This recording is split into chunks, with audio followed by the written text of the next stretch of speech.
মুহূর্তে যে ব্রেকিং নিউজের দিকে নজর রাখবো। ফের রাজ্যে ডাক্তারি পড়ুয়াকে ধর্ষণের অভিযোগ।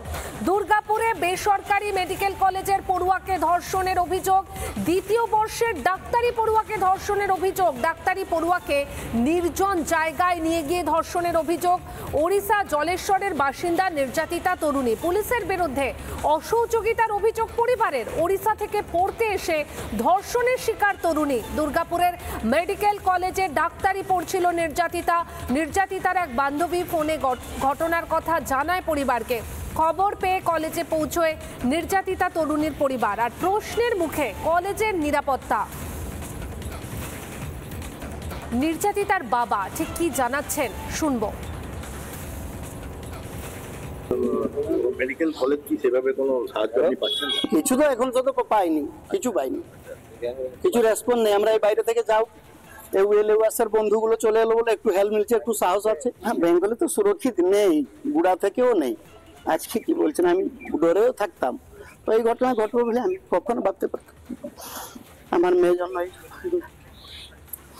আর বলবো না, খুলতে পারবো না।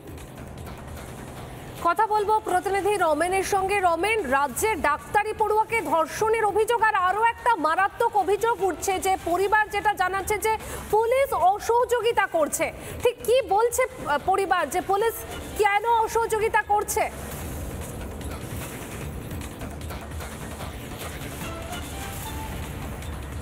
দেখো পায়েল, আমি যে ঘটনাস্থল যেখানে ঘটনা ঘটেছে আমি সেখানে দাঁড়িয়ে আছি।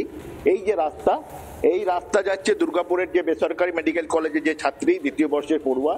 এই রাস্তা যাচ্ছে এখান থেকে মেরে কেটে 500 মিটার, এবং তাকে ডেকে তার সহপাঠী যে আনে এই সেই জায়গা,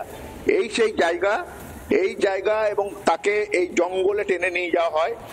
এবং যেটা জানা যাচ্ছে ওই সহপাঠী ডাকে, এবং এখানে আনার পর তিন চারজন ছেলে সেখানে জড়ো হয়। এবং আমি একটু দেখাতে বলবো, মদের বোতল গ্লাস পড়ে রয়েছে এখানে। এবং এই সেই জায়গা, এবং এই নির্জন জায়গায় তাকে নিয়ে আসা হয়। এই যে রাস্তা আমি দেখাতে বলবো, এই রাস্তা যাচ্ছে সোজা দুর্গাপুর গভর্নমেন্ট কলেজের দিকে। এবং এই জায়গায় আনার পর তাকে জঙ্গলে, এই যে জঙ্গল, এই জঙ্গলে টেনে নিয়ে যাওয়া হয়। টেনে নিয়ে যাওয়ার পর তার উপর অত্যাচার করা হয়।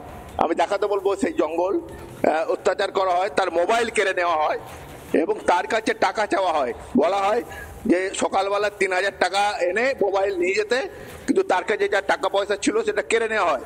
এবং এই ঘটনার পর যারা প্রথম এই ঘটনাস্থলে আসে তাদের মুখ থেকে শুনে নেবো কি ঘটনা ঘটেছে, কি ঘটনা ঘটলো, কি জেনেছো তোমরা?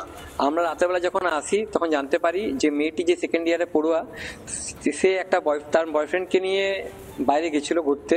ফেরার টাইমে 5খানা ছেলে তারা পিছনে ধাওয়া করে, এবং যখন তার উপর আক্রমণ করে ওই 5টি ছেলে, তখন যে বয়ফ্রেন্ডটি সে ঘটনাস্থল থেকে চলে যায়। ছেলেটির নাম হচ্ছে ওয়াসিম।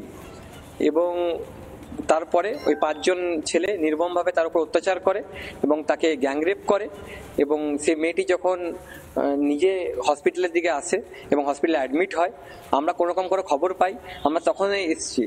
আমরা শুধু এটাই বলবো যে আমরা আমরা রাত 12টার মধ্যে এসেছি। আমরা শুধু এটাই বলবো যে আমরা দ্বিতীয় কোনো আরজিকর দেখতে চাই না। তাই আমরা লিডার অফ অপোজিশন শুভেন্দু দাকে আমরা জানিয়েছি, এবং তিনি বলেছেন যে সব রকমভাবে আইনত উনি সহযোগিতা করবেন, এবং কোনোভাবে যে দোষী আছে তাদেরকে ছাড় হবে না। সে যেইভাবে হোক, যে আচরণের তলায় লুকিয়ে থাকুক, তাদেরকে বার করা হবে এবং তাদেরকে শাস্তি দেওয়া হবে। কোনো রকম ভাবে তাদেরকে বাঁচা করা হবে না, কারণ আরজিকর যেটা হয়েছে দুর্গাপুর যেটা সেকেন্ড একটা আরজিকর না হয়। তোমার নাম? পারিজাত গাঙ্গুলি, আমি বিজেপি রাজ্য কমিটি মেম্বার। আমার সঙ্গে আরেকজন আছেন, সুশীল টুডু। সুশীল, তোমরা যখন এলে তখন কি দেখলে হাসপাতালের অবস্থা?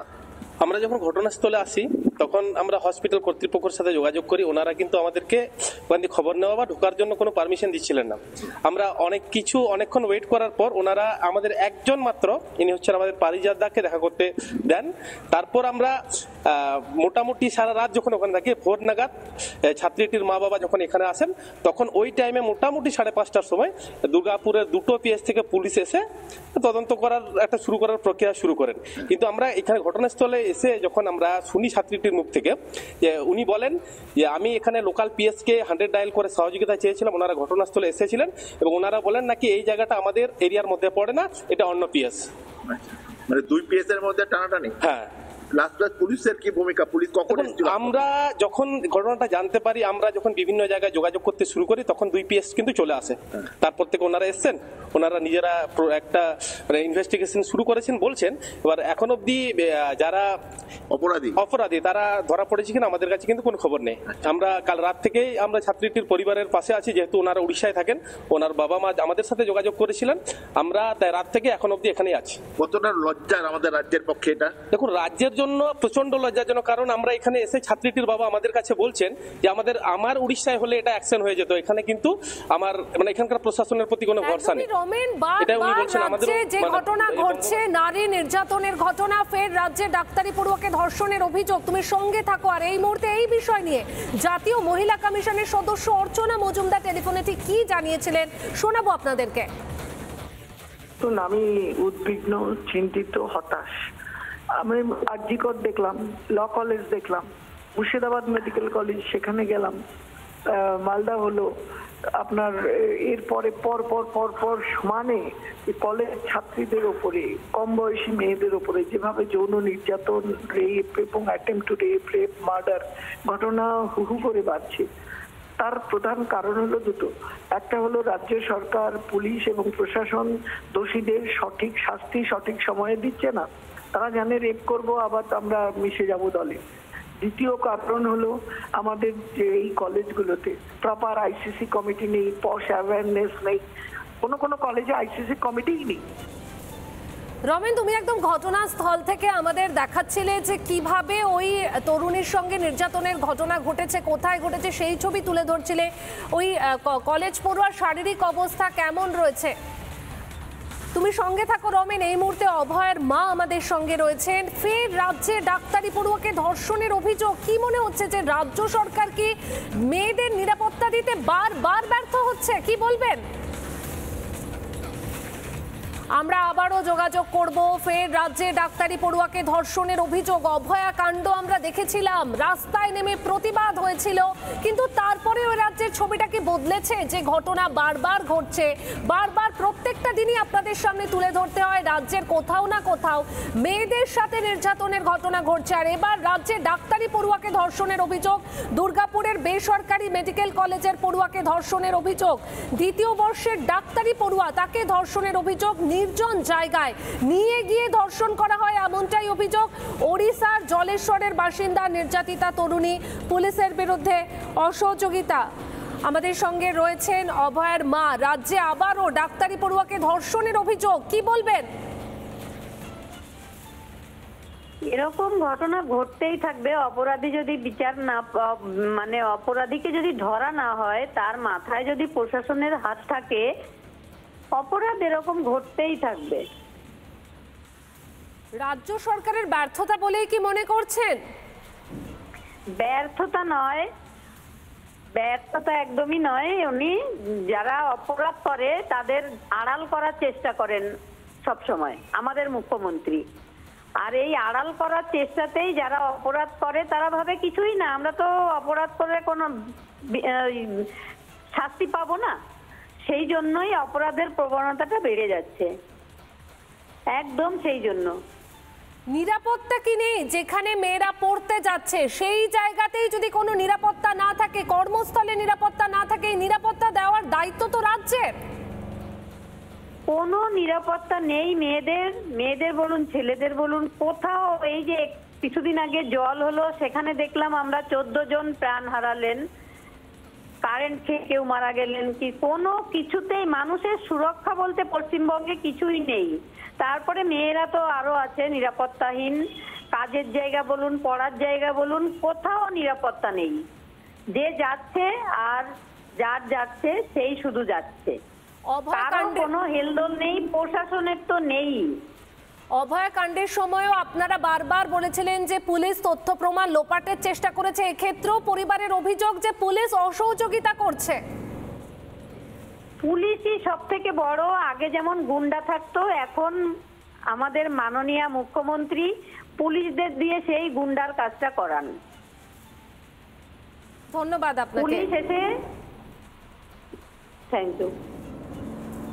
যে ছবি এ রাজ্যে বারবার দেখতে হচ্ছে, আর তাতে এই প্রশ্নটাই উঠছে যে রাজ্যে নারীদের নিরাপত্তাটা কোথায়, রাজ্য প্রশাসন কি করছে, নারীদের নিরাপত্তা দিতে কি ব্যর্থ, রাজ্যে ডাক্তারি পড়ুয়াকে ধর্ষণের অভিযোগ করছে। আবারও কথা বলবো আমাদের প্রতিনিধি রমেনের সঙ্গে। রমেন, বর্তমানে হাসপাতালে চিকিৎসাধীন নির্যাতিতা তরুণীর শারীরিক অবস্থা কেমন রয়েছে এবং কোনোভাবে কি কোনো গোপন জবানবন্দি নেওয়া হচ্ছে কিনা, কি জানতে পারছো?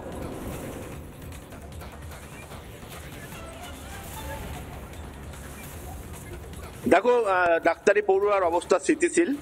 তার কয়েকটি তাকে স্টিচ করা হয়েছে এবং যেটা আমরা জানতে পারছি তার বাবা মা দুজনাই এখানে, তার পরিবারের লোকজন এখানে এসছে এবং বাবা যেটা আমাদের সঙ্গে বললেন, যেটা আমাদের রাজ্যবাসী হিসাবে খুবই লজ্জার, তার বাবা এখানে কাঁদছে, এসে চোখের জল ফেলছে যে আমি ভাবিনি মেয়েকে ডাক্তার হওয়ার স্বপ্ন দেখি এখানে পাঠিয়েছিলাম, এই ঘটনা ঘটবে আমি স্বপ্নও ভাবিনি।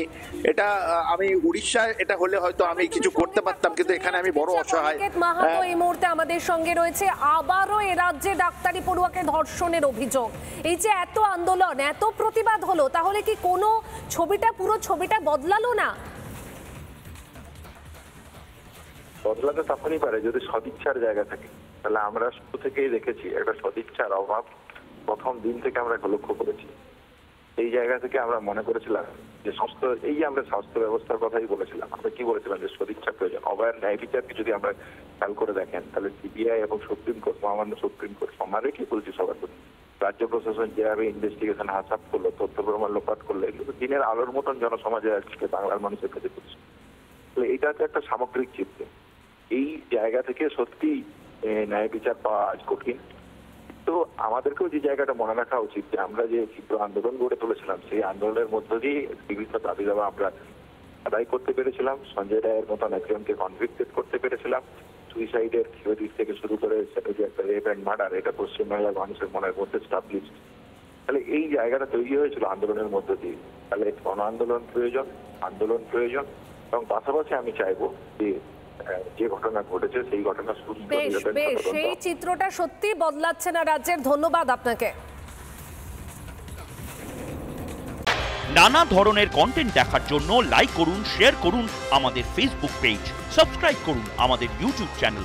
পাশাপাশি অন্যান্য ব্রেকিং নিউজের জন্য অবশ্যই চোখ রাখুন রিপাবলিক বাংলায়।